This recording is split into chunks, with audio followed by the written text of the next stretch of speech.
114쪽. 네. 2주 전인가요? 2주 전에 이어서 이제 계속 보겠습니다. 성 버나드는 보이시죠? 네, 성 버나드는 아가서 설교 3번에서 사랑의 길을 설명을 합니다. 사랑의 길. 그리고 이 길은 입맞춤을 통하여 경험하게 되는 영적 성장의 과정입니다. 그러므로 다음과 같이 묘사되는 입맞춤은 성 버나드의 표현대로 아가서는 경험의 책이기 때문에 그의 영적 경험이라고 볼 수 있습니다. 이 부분을 다음 페이지에 좀 자세하게 설명하기라고요. 지금은 내용으로만 좀 보도록 하겠습니다. 내용으로. 그래서 이렇게 표현됐잖아요. 내게 입맞추기를 원하노라. 오늘날 우리는 우리의 경험의 책을 뭐라는 거죠? 읽을 것입니다. 그죠? 좀만 더 내려오시면요. 모든 사람이 이와 같이 되기를 원하지는 않습니다. 그러잖아요. 단 한 번이라도 그리스도의 입술과의 영적인 입맞춤을 경험한 사람만이 뭐라는 거죠? 그렇게 할 수 있습니다. 그렇게 되면 그는 그처럼 완전하고 달콤한 경험을 다시 갖기를 끊임없이 어떻게 하죠? 갈망합니다. 이것을 경험하지 못한 사람은 그것이 어떠한지 이해할 수 없다고 나는 확신합니다. 그러나 그것을 맛본 사람은 다시 그것을 만난 거죠. 갈망할 것입니다. 저는 이게 굉장히 되게 소중한 표현이거든요. 왜 그러냐면은 저나 우리 지체들이 이래서 아가서를 공부한다. 그죠? 물론 지금 지도자 과정 시간에 아가서를 공부하고 있습니다만, 이 아가서를 대할 때 우리의 이제 태도를 보면 되는 거예요. 예를 들어서, 입맞춤을, 자, 우리 이야기를 하겠습니다. 저와 지체들이 입맞춤을 경험했다면, 이해되시죠? 이 입맞춤을 경험했다면, 이 입맞춤에 대해서 절대로 만족할 수 없다는 것입니다.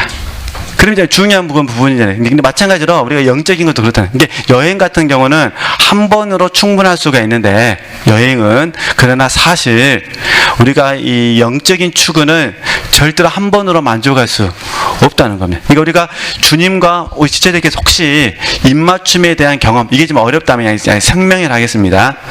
생명의 접촉을 통해서 예수 그리스도를 알고 얻고 소유한 체험이 있다면, 이해되시겠죠? 체험이 있다면 우리는 절대로 이 부분에 만족할 수 없습니다. 그럼 어떻게 될까요? 다시 이 체험에 대해서 더 강한 굶주림이 우리 마음속에 형성이 되는 거죠. 그죠? 이게 정상이다, 그런 부분입니다. 물론 우리는 이런 단어들을 우리는 새로움이라고 부르죠. 생기. 그러니까 어제가 주일이었잖아요. 주일 예배 들었어요. 그러면 돌아오는 주일날 예배는 어떤 마음으로 드릴까요? 지난주보다는 더 잘 드려야죠. 그러겠죠? 그러면 이제 지난주 예배를 드렸어요.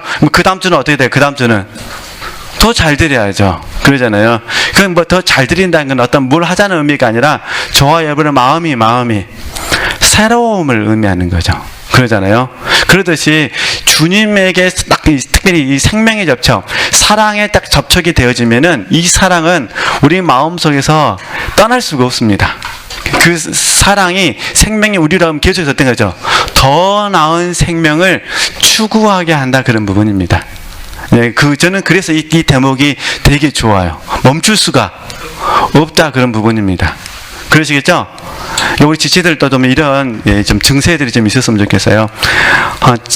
기도를 한 3, 4일 멈추면은 몸살 나버리고, 그죠? 독수를 한 3, 4일 안 하면은 화병 나버리고, 이런 좀 은혜가. 그러니까 그 몸살 나고 화병 나는 거 싫으니까 뭐 해야 될까요? 항상 이렇게, 그죠? 영성 강의 한 이틀만 안 들어도 그냥 이렇게 기운이 오고, 영성 강의 들으면요 막 생기가 돋고, 이런 축복이 있었으면 좋겠습니다. 그래서 저에게 나온 지체들에게 이건 중독이 아니잖아요. 새로움을 우리가 추구하는 거니까. 그런 의미에 있어서 성 버나드의 갈망을 이해할 수 있었으면 좋겠다. 그런 부분입니다. 어떻게 다시 정리하면은 맛본 사람은 다시 그것을 뭐 한다는 거죠? 갈망하게 된다는 거. 우리가 더 추구하고 이렇게 추구할 수 있었으면 좋겠습니다. 그 다음에 이제 115쪽에 가서요. 이제 성 버나드는 젊은 시절에 10대 후반입니다. 그 다음에 20대 초반. 성 버나드는 젊은 시절 예수 그리스도를 사랑하기를 원하였기 때문에 수도원에 입문했는데, 그는 철저한 훈련과 자기 부인의 삶을 통과하면서 자기 자신이 죄인임을 발견했고, 그리스도의 사랑에 의해서 자신의 영혼이 더 깊이 그리스도를 경험하게 됩니다. 이런 과정 가운데서 아가서를 설교를 하는데, 아가서에 묘사되는 대부분의 내용은 성 버나드의 주관적인 체험이고, 물론 객관적인 부분을 토대로 하는 부분이니까 그런 경험을 토대로 하여 이 사랑을 설명하고 있습니다. 근데 우리가 경험 속에서 봤을 때, 그러나부터 보려고 좀 읽은 거예요. 그러나 하나님의 말씀, 예수님이시잖아요. 하나님의 말씀과 인간의 입맞춤은 가까스레 이루어졌다 할지라도 갑자기 끝나버릴 위험이 있고, 그래서 성 버나드는 자신과 그리스도에 대한 자주 어려움에 봉착한다, 이게 표현했다, 그런 부분입니다. 이걸 좀 제가 설명해 드리려고 그래요. 그러니까 우리가 믿음을 공부할 때 어떤 걸 공부하셨냐면은 믿음의 연단에 대해서 공부했어요. 믿음의 연단은 무언가? 쉽게 말해서 하나님께서 은혜를 제한하실 때, 이런 경우가 이제 믿음의 연단이죠. 그죠?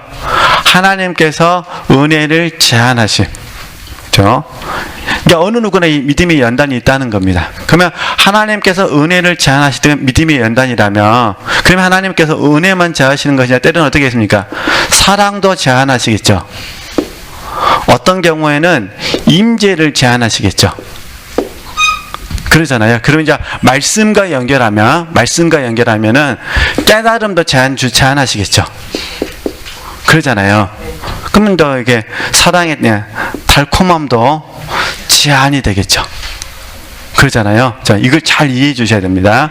그러면 사도 바울이 로마서에 했던 말 잠깐 말씀드리면요, 이런 말씀하시거든요. 제가 더한 곳에 은혜가 넘쳤다고 말합니다. 그렇죠? 이게 사도 바울식으로 설명하게 되면 제가 있는 곳에 뭐가 넘쳐요? 은혜가 넘칩니다. 이때 은혜는 어떤 넘쳐요? 속죄의 은혜죠. 그죠? 제 용서함 받은 자의 은혜라, 그런 부분입니다. 근데 문제는, 그러면 왜 하나님께서 믿음의 연단을 시키실까? 왜 하나님께서 은혜를 제한하셔야만 하는가? 여러 가지 이유가 있습니다. 저는 개인적으로 9가지를 설명하는데 오늘 이거 설명하려는 건 아니고요. 우리는 묘해서요, 은혜가 넘치면, 제가 있는 곳에 은혜가 넘칩니다. 근데 은혜가 넘치면 둘 중에 하나가 나타나요. 좋은 의미에서는요, 겸손이 나타나고요, 나쁜 의미에서는요, 교만이 나타납니다. 이게 지금 문제예요, 지금. 그러니까 왜 하나님께서 성 버나드로 하여금 그렇게 하나님의 말씀을, 하여튼 묵상을 하면 들어가면 기본이 4시간이었대요. 그냥 부러워 죽겠습니다. 그냥 들어가면은 화장실도 안 가, 그냥. 들어가면 그냥 그 안에 화장실이 있었을까요? 옛날 우리랑 개념이 다르니까 어쨌든 요강이 있었을까? 일단 들어가면은 기본이 몇 시간이라고요? 4시간. 4시간 동안에 몰입을 하는 거예요. 우리처럼 컴퓨터가 있는 것도 아니고, 지금 사실 저희는 굉장히 문명의 혜택을 많이 받고 있거든요. 낙심이란 단어가 딱 생각이 나면 컴퓨터에 낙심 치면 쫙 떠버립니다. 그러잖아요. 근데 이 버나드 같은 경우는 그게 없던 시대니까 딱 어떤 영감이 떠올랐는데 그 영감이 선명하지 않을 때 그 단어를 찾으려면 어떻게 될까요? 다 읽어야 되잖아요. 진짜 우리는 좋은 시대에 살고 있습니다. 그 마우스 때문에, 그 쥐새끼 때문에 아주 우리가 지금 행복한 시대를 살고 있습니다. 그것만 잘하는 사람은요, 얼마나 자료 빨리 찾는지, 그러죠? 연세 많으신 분들이 레포터가 늦은 이유가요. 그걸 못해서 그래요. 젊은 사람들은요, 착착착착 해서 착착착 짜증게 해가지고요, 착착착 출력해버리는데, 나이 드신 분들은 겨우 찾아갖고 그냥 독수리 따법으로 보지 하다가 전화 와갖고 하다가 다 지워져 버렸어. 이게 이제 어르신들이고, 젊은 사람들은요 그냥 마우스 착착착착 쫙 뽑아버립니다. 그러겠죠. 어쨌든 네. 그러니까 지금 제가 이걸 말씀드리고 그런 거예요. 이게 묘하더라는 거예요. 그러니까 원래대로라면은 이제 제가 있는 곳에 은혜가 넘치듯이, 은혜가 넘치면은 당연히 뭐가 넘쳐야 돼요? 겸손이 넘쳐야 되는데, 묘하게도 뭐가 넘쳐버리더라? 교만이 넘치더라. 이게 누구 이야기냐? 사도 바울 이야기잖아요. 내가 여러 계시를 받아가지고 하나님께서 나로 하여금 자고하지 않도록 하시기 위해서 뭘 주셨습니까? 사단에 가시를 줬잖아요. 그죠? 그래서 특별히 자기와의 함정에 많이 빠지시는 분들은 이 교만 때문에 그렇습니다. 자고함 때문에. 그래서 하나님이 은혜를 뭐 해버리시는 거예요? 제한해버리시는 거예요. 어차피 너는 죄 가운데 태어났다. 가르쳐 주시는 거죠. 그러니까 그래서 아마 버나드에게도 이런 마음을 주신 것 같아요.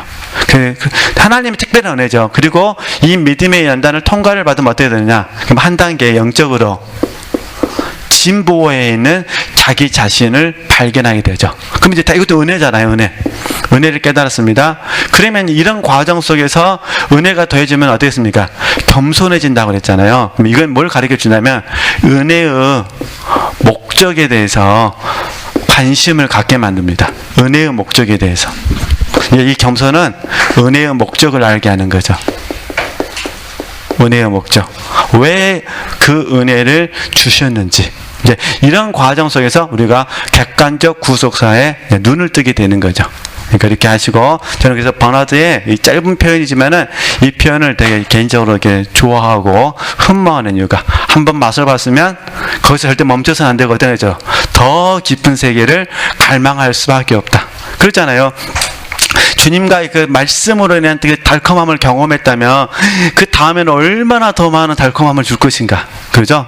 그런 마음을 우리 지체들이 가져보셨으면 좋겠다. 그런 부분입니다. 근데 물론 그런 과정 가운데 이런 연단의 과정은 있지만, 그래서 다시 그럼 이제 한번 읽어보겠습니다. 뭐라고 말하는가. 지금 우리의 모습이거든요. 지금 하나님께서 은혜를 제한하실 때 한번 보겠습니다. 내가 그분을 떠난 징후는 바로 어디에 있다는 거죠? 슬픔에 있습니다. 즉 내 영혼은 저항할 도리 없이 슬픔에 사로잡힙니다. 그 슬픔은 그분이 다시 돌아올 때까지. 그러잖아요. 우리는 이게 공고함으로 찾아오잖아요. 그죠? 그분이 다시 돌아올 때까지. 그리고 나 자신의 내부에 내 마음에 불을 지필 때까지 그 공고함은 계속되잖아요. 그분이 되돌아오게 되면 슬픔은 그칩니다. 이는 그리스도에 대한 내 경험입니다. 그분이 멀어졌을 때 나 역시 신부라는 단어를 빌어 그분을 부르는 것은 당연합니다. 살아가는 동안 나는 끊임없이 그리스도를 부르기 위해 돌아오라는 이 호소의 단어를 사용하게 될 것입니다. 이게 우리는 구하라, 찾으라, 두드리라로 적용될 수 있었으면 좋겠습니다. 바로 이때에. 그렇죠? 필요한 것, 육체에 필요한 것에만 구하고 찾고 두드리는 것이 아니라, 지금 주님의 임재가 느껴지지 않을 때 구하고 찾고 두드리는 기도를 해주셨으면 좋겠다는 거. 그분이 나를 피하실 때마다 나는 그것을 반복할 것이고, 내게 등을 돌린 사람을 부르는 것처럼 열렬하게, 그리고 내 마음의 소원을 담아 계속 소리 지를 것입니다. 그리고 그분은 다시 돌아와 나와 함께 계심으로 나의 기쁨이 되실 것이며 자신만을 내게 주실 것입니다. 그 옆에 여백에다 하나 쓰시면 좋겠어요. 이게 지금 영혼의 어두운 밤입니다. 그죠? 이 부분이. 그러니까 영혼의 어두운 밤을 경험하는 사람의 특징은 뭐냐? 더 간절하게 주님을 찾는다는 것입니다. 그죠? 근데 어떤 분들은 내가 어두운 밤이라 하고는 주님을 안 찾아요. 그건 어두운 밤이 아니에요. 이해되시겠죠? 그러니까 참된 영혼의 어두운 밤은 뭐라는 거죠? 더 주님을 간절하게 찾는다는 거예요. 이해되시겠죠? 우리 지체들께서 이게 지금 낮인지 어두운 밤인지를 분별을 잘 해주셔야 됩니다. 그러니까 어두운 밤은 나로 하여금 더욱더 추구하게 만든다. 그죠? 낮에는 나로 하여금 더욱더 추구하지 않게 만든다. 이거 잘 구분해 주셔야 돼요. 그래서 사실 포기하는 건 너무 좋은 거예요. 근데 포기를 잘못 적용하니까 자포자기로 가버리는 거죠. 자포자기는 낙심이잖아요. 그건 좋은 건 아닌 거니까 그렇게 이해하시면 되실 것 같습니다. 그러면 이제 잠깐 여백을 봐야 되니까요. 일단 116쪽 보시죠. 그 위에다 쓰시면 되실 것 같아요. 네. 성 버나드는 생애 내내 힘든 생애 말년에 사실 성 버나드가 걸어다니는 종합병원이었대요. 왜냐하면 젊었을 때 너무 금욕을 많이 하고 그 다음에 하루에 3시간, 4시간씩 잠을 자면서 이런 생활을 하게 되니까 영은 계속해서 좋아지는데 몸은, 그러니까 보통 우리 신발은 어떻게 표현해야 될까요?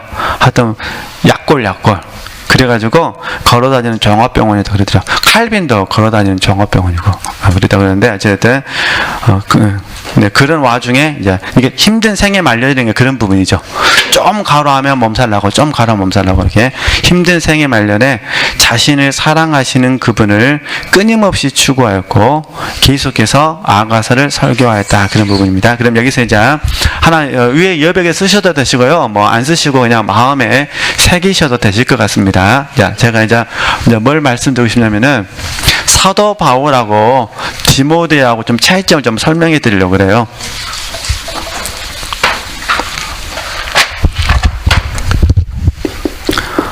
사도 바울하고 디모데. 사도 바울은 잘 아시는 것처럼 성령의 계시 또는 우리가 성령의 가르치심과 그 다음에 성령의 생각나게 하심, 특별히 사도 바울 스스로가 성령의 계시를 통해서 복음을 깨닫다 말을 하거나 아니면 고린도전서 2장 13절 말씀에서 이렇게 말하잖아요. 성령의 가르치신 것으로 한다라고 말씀하시잖아요. 이런 것들을 종합을 해서 사도 바울은 성령의 계시와 특별히 성령의 가르치심과 생각나게 하심을 통해서 어떤 분들은 13권, 어떤 분들은 14권을 이렇게 사도 바울이 서신서를 썼다고 말합니다. 어떤 분들은 13권, 어떤 분은 14권. 예. 주로 13권을 말씀하신 분들은 젊은 학자들, 그 다음에 14권을 말씀하신 분들은 옛날 학자들, 이렇게 보통 그런데 어쨌든 뭐 13권이든 14권이든 네, 썼다고 이야기합니다. 근데 문제는 사도 바울이 디모데에게 권면할 때, 이해되시죠? 사도 바울이 디모데에게 권면할 때는 자기처럼 성령의 계시에 대해서 말합니다.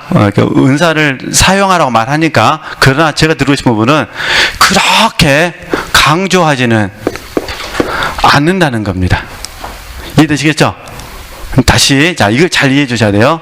사도 바울 같은 경우에는 처음에 주님의 부르심을 받았을 때 성경이 없었습니다. 서신서가 없었다는 거예요. 그러니까 서신서를 쓰는 과정 가운데 뭐가 있어야 될까요? 성령의 계시가 있어야 되죠. 사도 바울의 계시성에서 체계를 만들어 놓은 거예요. 그죠? 체계를 만들어 놨어요. 그러면 이제 디모데는 뭐 하면 되는 거죠? 따로 이 체계를 만들 필요가 없는 거죠. 그러니까 사도 바울이 디모데에게 권해 준 거죠. 내가 너에게 가르친 거, 내가 너에게 들려줬던 거, 내가 너에게 본을 보였던 거, 그것을 뭐라는 거죠? 부지런히 학습해라. 그래서 모든 성경은 하나님의 감동하시면 된 것으로 이렇게 설명하죠. 그죠? 그러니까 여기서 저는 능동적인 자세를 저는 묵상해 보자는 거예요. 능동적인 자세.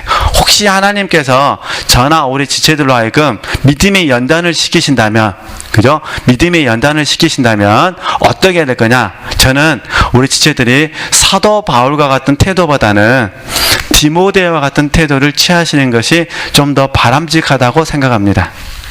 제가 저 자신도 마찬가지입니다. 저 자신도 사도 바울과 같은 태도를 취하지는 않고요. 저는요, 이런 믿음의 연단을 경험할 때는요, 디모데와 같은 태도를 취합니다. 우리가 좀 이렇게 적절한 대안은 아닐 수는 있지만, 우리가 이런 내용이 들어보셨잖아요. 깊은 바다에서 아니면 깊은 물에서 수영할 때는 뭐라 하죠? 혼자 가지 마라 그러죠?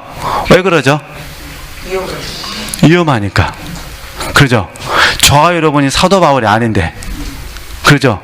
괜히 깊은 걸 캐내겠다고 혼자 캐내다가 잘못하면요 이상한 데 가버린다니까. 이해되시겠죠? 그러니까 우리는 이왕이면은, 하여튼 제가 소심해서 그런지 모르지만은, 이왕이면 우리가 깊은 거 캐낼 때는 어디로 가면 좋을까요? 믿음의 연단은 얼마나 힘들어요, 솔직히. 막 은혜가 막 안 되고, 막 임재도 안 느껴지고, 막 하나님의 사랑도 안 느껴지고, 믿긴 믿는데 안 느껴지고, 그러면 힘드시잖아요. 막 잠만 오게 되고. 제 의미를 아시겠죠? 전 다른 의도로 말씀드리는 것이 아니라, 우리는 함께 가는 거다. 함께 가는데, 깊은 것을 파고 싶은 마음에 생기는 건 어쩔 수가 없어요. 그러나 하나님께서는 우리의 연약함을 아신다는 거예요. 그러니까 깊은 것을 파고 싶을 때는 사도 바울의 길을 걸어가시면 안 되고 어디로 가셔야 돼요? 디모데의 길을 걸어가시는 게 훨씬 더 뭐하다?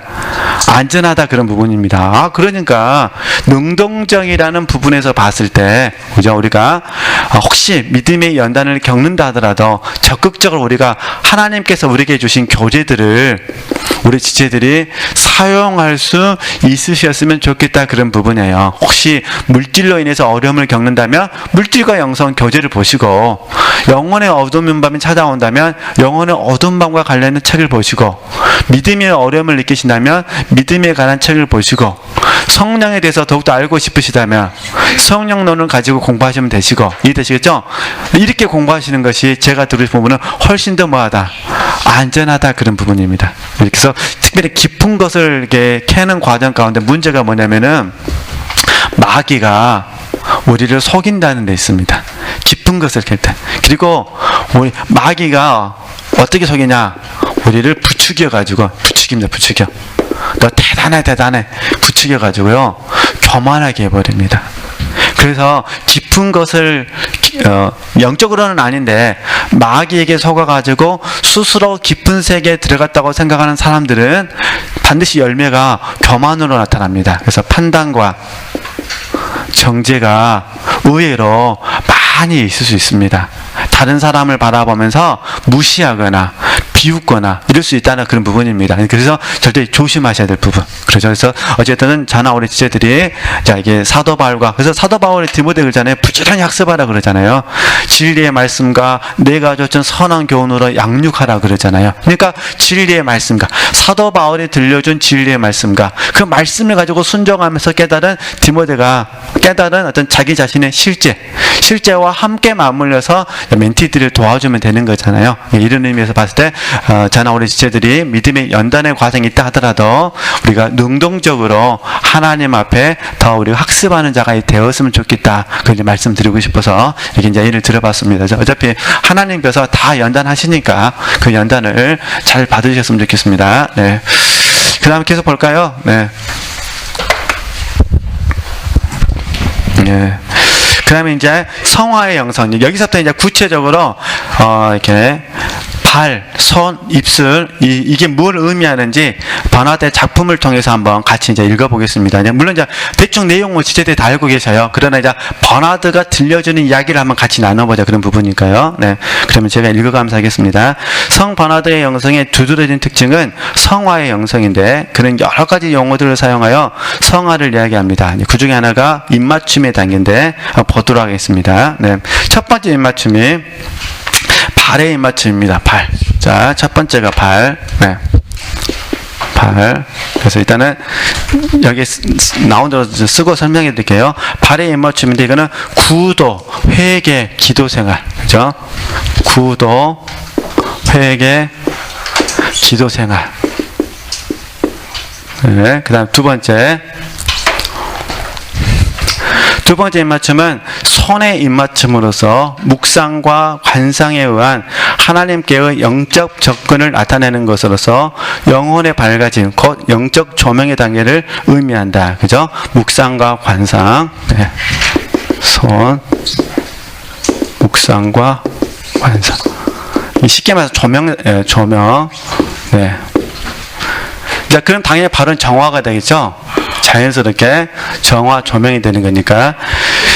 네, 그 다음에 세 번째, 입술의 입맞춤인데, 우리 영혼의 하나님과의 영적 합일의 단계를 나타내는 것이며, 성령 충만과 사랑의 극치의 이름을 의미한다. 그죠? 그러면은, 자, 발, 손, 입이 되겠죠? 네, 입술. 이 부분은 이제 합일이 되는 거니까. 그죠? 그러니까 정화 단계, 조명 단계, 그 다음에요. 합일 단계가 이렇게 이루어지는 겁니다. 이 구조 속에서 이제 성관아들은 아가서를 설명해 갑니다. 그렇죠? 발의 입맞춤, 그 다음에요. 손의 입맞춤, 입술의 입맞춤. 그래서 우리가 발의 입맞춤은 정화의 단계요. 손의 입맞춤은 조명의 단계요. 입술의 입맞춤은 합일, 연합을 설명한다는 거. 네, 합일, 연합. 네, 그러면은 일단 이 구조를 이해하고, 그래서 이제 한 단계 한 단계 올라간다는 거예요. 발에서 손으로, 손에서 그 다음에요. 입술로. 그래서 발에서 바로 입술로 올려하는 것은 하나님을 경외하지 않는 모습이다. 무리한 모습이다. 이렇게 말합니다. 그죠? 이렇게 되는 이 구조를 이해하고, 그냥 그 다음 범위에서 설명하도록 하겠습니다. 자, 그 다음에요. 이제 117쪽에 가서요. 117쪽에 가서. 네.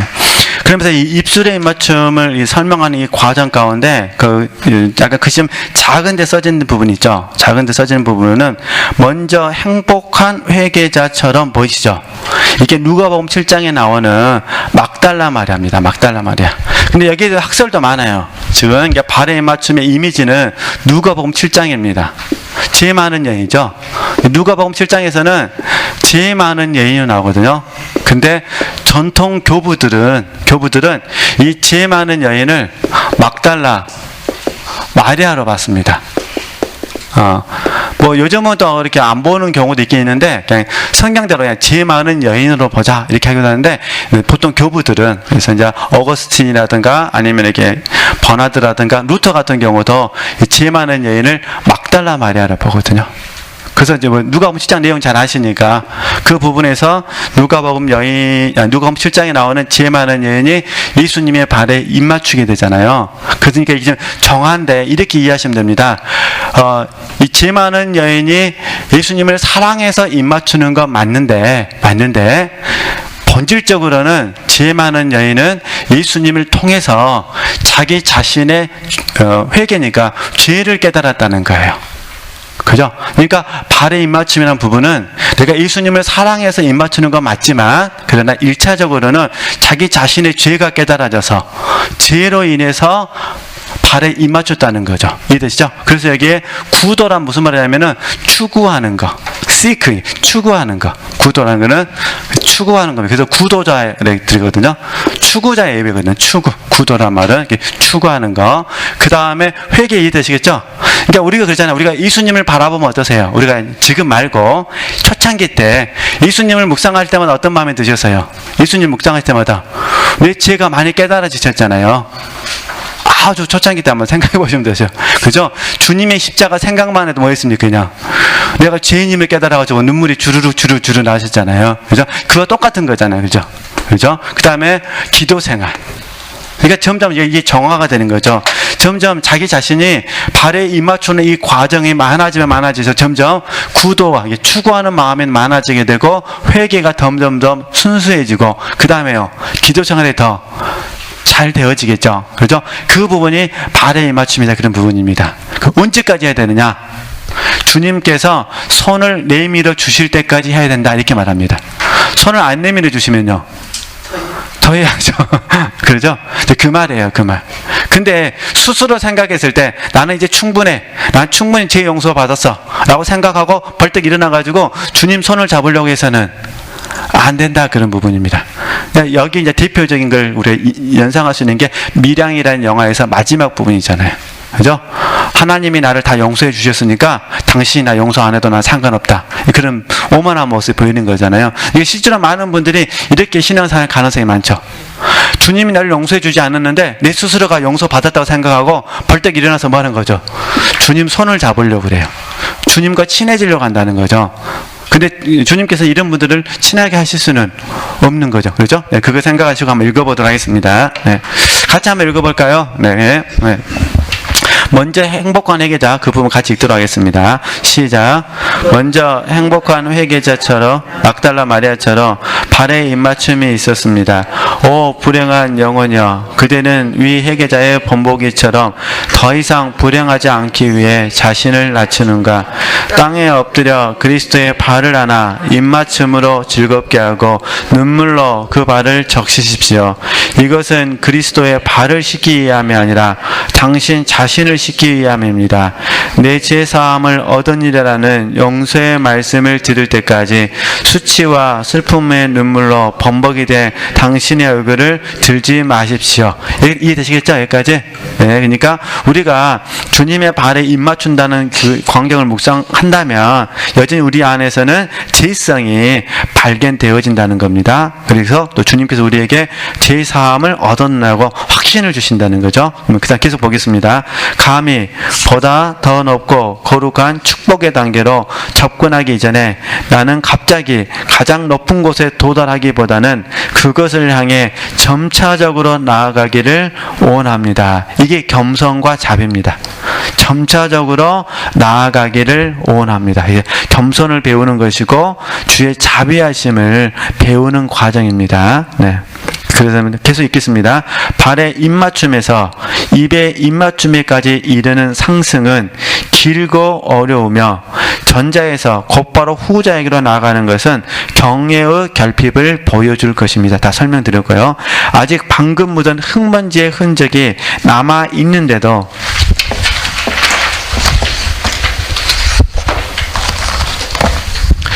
그 한 입술을 건드리시려 합니까?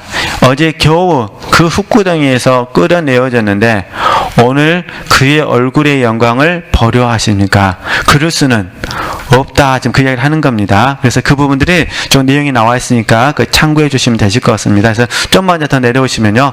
이제 그때에 보이시죠? 이제 발에 입맞췄습니다. 주님께서 이제 그 마음을 받으셨습니다. 그래서 이제 그때에 주님은 죄를 깨달은 영혼의 죄를 씻어 없애고 그를 일으켜 세워주시는데, 다시 말하면 눈물을 흘리고 있는 여인에게 죄를 사해 주시고 그 여인을 일으켜 세워주신다는 의미입니다. 이때에 손의 입맞춤이 뭐하는 거죠? 주어지는 것입니다. 그러니까 예수님이 그 여인에게 손을 내미시는 거예요. 그 여인이 일어나서 어떻게 하는 거죠? 그 손에 입맞추는 겁니다. 벌떡 일어나서 내가 예수님 손잡고 입맞추는 것이 아니라 예수님께서 자비를 베푸셔가지고 우리에게 기회를 주시는 거죠. 성장이니까. 여인은 자기 스스로 일어나는 것이 아니라 오히려 주님께서 일으켜 세워주시고 더 높은 영적 성장을 위하여 소망으로 채워주십니다.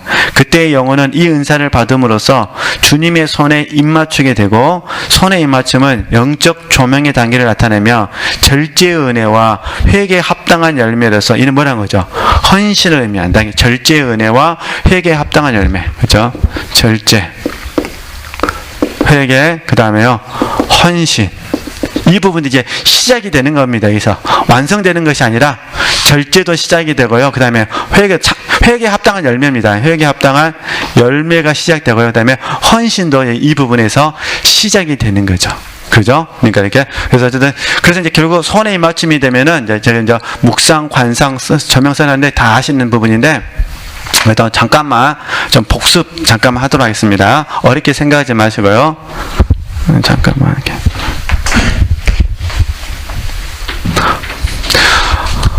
묵상과 관상을 어렵게 생각하지 마시고 이렇게 이해하시면 됩니다. 묵상은 이전에 말씀드렸는데 있는 것으로 하는 겁니다. 있는 것, 그걸 되새김질. 그렇죠? 그러면 우리 지체들 입장에서 봤을 때 있는 것은 어떻게 남을까요? 있는 것은 이걸 저희들이 기억이라 그래요. 기억. 그러니까 우리에게 무언가 지금 기억되어진 게 있어요. 아주 쉽게 이제 말씀을 드리면, 어제 4부 예배 시간에 만약에 우리 지체들이 은혜를 받았다고 보도록 하겠습니다. 뭐 3부 예배 때 은혜 받으신 분도 있고, 뭐 2부 예배 때 은혜 받으신 분도 있고, 4부 예배 때 은혜 받으신 분도 있는데, 어쨌든 그냥 편의상 제가 이제 가장 쉽게 설명하면 4부 예배 때 은혜를 받았다. 그럼 4부 예배 때 은혜를 받을 때 맡기고 버린다. 맡겨버리라 할 때 맡기고 버린다 라고 이제 말씀을 드렸어요. 한 40분 가까이 말씀을 드렸습니다. 근데 다 기억은 못 하잖아요, 솔직히. 이 뜻이죠? 그런데 그 중에 딱 뭔가 생각이 났어요. 집착, 욕심, 내가 지금 집착하고 있구나. 내가 자녀한테 집착하고 있구나. 뭐 아니면 가족들한테 집착하고 있구나. 아니면 내가 허망한 것에 대해서 욕심을 갖고 있구나. 이래서 이렇게 이제 딱 이게 기억이 남는다 그런 부분입니다. 이해되시죠? 즉 집착과 욕심이 딱 기억이 났어요. 그러면 기억된 걸 가지고 뭐 하자는 거죠 지금? 되새김질 하자는 거예요. 이게 묵상이에요. 묵상. 이해되시겠죠? 네. 그러면 이제 그러면 관상은 뭘까요? 관상은 그러니까 이 집착과 욕심에 대해서 기억되는 부분을 가지고 되새김질을 하고 있는데, 그죠? 되새김질을 하고 있는데 이때 성령께서 나로 하여금 깨달음을 더해 주시는 거예요. 깨달음을, 그죠? 여기서 깨달음이 깊고 넓게 오거나 아니면 구체적으로 오거나 아니면 실제적으로 오는 거죠. 아니면 지속적으로 오거나. 이때 그 깨달음을 뭐라 부르냐면 이때 깨달음을 관상이라 부르죠. 조명된 거니까. 그죠? 네. 그러니까 이런 방법으로 지체들이 손의 입맞춤을 경험할 수 있다 그런 부분입니다. 그럼 자연스럽게 묵상되어지고 관상되어져서요. 그럼 어떻게 될까요? 아, 집착과 욕심을 절제하거나 아니면 회개에 합당한 열매를 맺어서 실제적으로 맡겨버리거나, 그러죠? 아니면 그래 내가 이제 다시 땅을 소망하지 않고 하늘을 소망하면서 주를 위해 살겠다라고 뭐 할 수 있겠습니까? 헌신할 수 있는 거잖아요. 그죠? 그러니까 이런 과정 속에서 우리가 날마다 발의 입맞춤, 손의 입맞춤, 그 다음에 입술의 입맞춤 할 수 있어요. 그러니까 지금 성 버나드가 이렇게 표현한 건 뭐냐면은 말씀으로 하자는 거예요. 말씀으로. 막 진짜 예수님이 나타나셔가지고 막 입맞춘다 그런 개념이 아니라, 이해되시겠죠? 내가 지금 읽고 있는 말씀, 그죠? 내가 지금 듣고 있는 말씀, 내가 지금 배운 말씀을 가지고 그 배운 말씀이 내 안에서 발의 입맞춤으로 적용되느냐, 그 다음에요 손의 입맞춤으로 적용되느냐, 그 다음에요 지어버렸지만 입술에 입맞춤으로 적용되느냐, 그걸 같이 해보자는 거예요. 딱 말씀을 듣는 순간에 계시된 말씀이 내 안에서 바로 그냥 입술에 입맞춤을 가면 얼마나 좋겠습니까? 나눠놓고 그 말씀이 내 안을 딱 사로잡으면은 얼마나 좋겠습니까? 말씀을 듣는 순간에 그냥 묵상 관상 필요 없이 듣는 순간에 뭐가 돼버려요? 그냥 집착 싹 없어지고 그냥 욕심 딱 없어지고요. 축도 끝나자마자 할렐루야. 딱 하나님만 딱 바라보고 살면은 그냥 제 의미는 아시겠죠? 그러니까 결국은 이제 버나드가 하고 싶은 건 다른 얘기 아니에요. 말씀, 그리스도의 말씀. 그래서 제가 버나드를 부러워하는 것 중에 하나 뭐냐면 그 말씀을 묵상하는데 하루에 최소 몇 시간 했다는 거죠? 4시간이었다는 거예요. 하루에. 한번 안 해보는 사람 입장에서는 뭐 그까짓 거 하는데요. 해보신 분은 아시잖아요. 하루에 4시간 묵상하는 게 얼마나 어렵습니까? 그죠? 하루에 4시간이 뭡니까? 영성포럼 한 달에 차가운 곳 있기도 힘들잖아요. 안 그러세요? 왜냐면 일상이 있으니까 눈을 뜨는 날부터 시작해서 계속 일상이 있잖아요. 가족이 있고 또 뭐 개인적으로 아픈 부분도 있고 또 교회에도 봉사도 해야 되고 등등등등 다양한 공과가 있기 때문에, 그죠? 그러니까 어쨌든 이렇게 하시고 한번 적용하시는 겁니다. 그러니까 묵상은 어렵게 생각하지 마시고 있는 것을 뭐 하는 거? 되새김질하는 거. 있는 것이 좀 잘 이해가 안 되시면 기억된 거. 그죠? 기억된 거. 네. 그 다음에 관상은요. 그 기억된 걸 되새김질하는 과정 가운데 성령께서 깊고 넓게 구체적, 실제적, 지속적으로 어떤 깨달음을 주시면 그게 뭐가 된다? 그게 관상으로 받으시면 된다는 거. 그러죠? 이게 이제 복합적으로 모아지면서 이제 되는 겁니다. 그럼 이제 그러면 한번 읽어볼까요? 네. 한번 같이 또 읽어봐야 될 것 같아요. 네. 작은 부분이니까 네, 한번 같이 한번 네. 읽어보도록 하겠습니다. 당신을 위한 부분 같이 읽습니다. 시작. 당신을 위한 중간에 준비 단계가 틀림없이 있을 것입니다. 그것은 주님의 손에 입맞춤에 의해 마련됩니다. 그것이 당신에게서 먼지를 씻어 없애고 당신을 들어 올릴 것입니다. 그러면 당신을 어떻게 들어 올릴 것입니까? 그것은 당신에게 보다 더 높은 것을 바랄 수 있는 근거가 되는 것을 수여함으로써 당신을 들어 올릴 것입니다. 것입니다. 즉 절제의 은혜와 회개에 합당한 열매로서 이는 헌신의 사역입니다. 이것들이 당신을 오물덩이에서 들어올려 더 높은 곳에 대한 소망으로 채울 것입니다. 이 은사를 받음으로써 당신은 분명히 주님의 손에 입맞추게 될 것입니다. 당신은 자신이 영광을 취하기보다는 그에게 영광을 돌릴 것입니다. 그렇지 않다면 내게 있는 것 중에 받지 아니한 것이 무엇이뇨? 내가 받았은즉 어찌하여 받지 아니한 것 같이 자랑하느냐와 같은 질책에 대해 무엇이라고 대답하겠습니까? 그렇죠? 그러면 일단 좀만 더 읽겠습니다. 하나님의 겸손에 대한 두 가지 증거로서 이 두 종류의 입맞춤을 경험, 이 뜻이죠? 두 종류의 입맞춤. 그러니까 손의 입맞춤, 그 다음에 발의 입맞춤, 겸손에 대한. 하나님의 겸손이라는 건 무슨 말이냐면요, 성육신 하신 예수님을 생각하시면 돼요. 그러니까 하나님이신 예수님께서 이 땅에 뭐 할 때 내려오셨다. 쉽게 말해서 보좌에 계신 예수님이 저와 여러분을 만나기 위해서 우리에게 역사해 주셨다. 그런 부분입니다. 이 뜻이죠? 그래서 하나님의 겸손이라 부르거든요. 네. 이 두 종류의 입맞춤을 경험하고 나면 영혼은 더 거룩한 것들을 뭐 하는 거죠? 추구하기 시작합니다. 다시 말하면 그리스도의 입술의 입맞춤, 즉 사랑으로 일치되는 하빌의 삶을 살기 위해서는 영혼은 먼저 주님의 발 아래 엎드려 우리를 지으신 분 앞에 우리 자신의 범한 잘못과 죄에 대해 애통해야 하고, 이게 첫 번째 발의 맞춤. 두 번째는요, 우리가 바로 설 수 있도록 우리를 들어올리고 우리의 연약한 발에 힘을 주시는 그의 도우시는 손을 찾는 거, 이게 손의 입맞춤. 세 번째는요, 우리가 많은 눈물과 기도로 앞에 이 두 가지 은혜를 얻었을 때 마침내 우리는 아마 감히 우리의 눈을 들어 영광과 이음이 충만한 얼굴을 보게 될 것입니다. 이는 경배하기 위한 뿐만 아니라 그의 입술에 말한 거죠. 입맞추기 위함, 사랑이 하나 됨. 왜냐하면 우리 앞에 있는 영은 주님이시 그리스도이시기 때문입니다.